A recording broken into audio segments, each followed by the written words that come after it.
Hello hello সবাইকে, চলে এসেছি একটা পুচকু ব্লগ নিয়ে। আগের দিন চলে গেছিলাম কলেজে, আর কলেজে গিয়ে এখানে নেলপলিশ তুলে কিন্তু প্রজেক্টই করছিলাম। মাঝে মাঝে ভাবি আমি যে আমার জন্মটা হয়েছে এই প্রজেক্ট করার জন্য, কারণ আমি সবসময় সবার শুধু প্রজেক্টই করি, হয় নিজের, নাহলে বন্ধুদের, নাহলে আমার ভাইয়ের। তো তোমরা যদি প্রজেক্ট করাতে চাও তাহলে তোমরাও আমাকে ডিএম করতে পারো। যেহেতু সামনে আমাদের পরীক্ষা স্টার্ট হবে, তার জন্য এখন প্রজেক্টের ভীষণ চাপ, মানে একসাথে সব কিছুর প্রজেক্ট দিয়ে দিয়েছে। আর যেই দিন আমি ভিডিওটা পোস্ট করছি সেদিন আমি অলরেডি একসাথে 3টে পরীক্ষা দিয়ে এসেছি।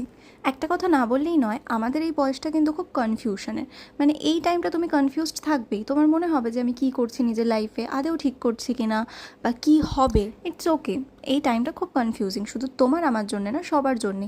যারাই বড় কিছু করেছে তারা কিন্তু এই টাইমটাতে নিজেকে গড়ে তুলেছে, আর হারতে কখনো ভয় পেতে নেই। তাই নতুন নতুন কিছু শেখার চেষ্টা করো, রোজ রোজ কিছু না কিছু এক্সপেরিমেন্ট করো, আর হারতে কখনোই ভয় পেও না, কারণ failure is just a step toward learning and trying again.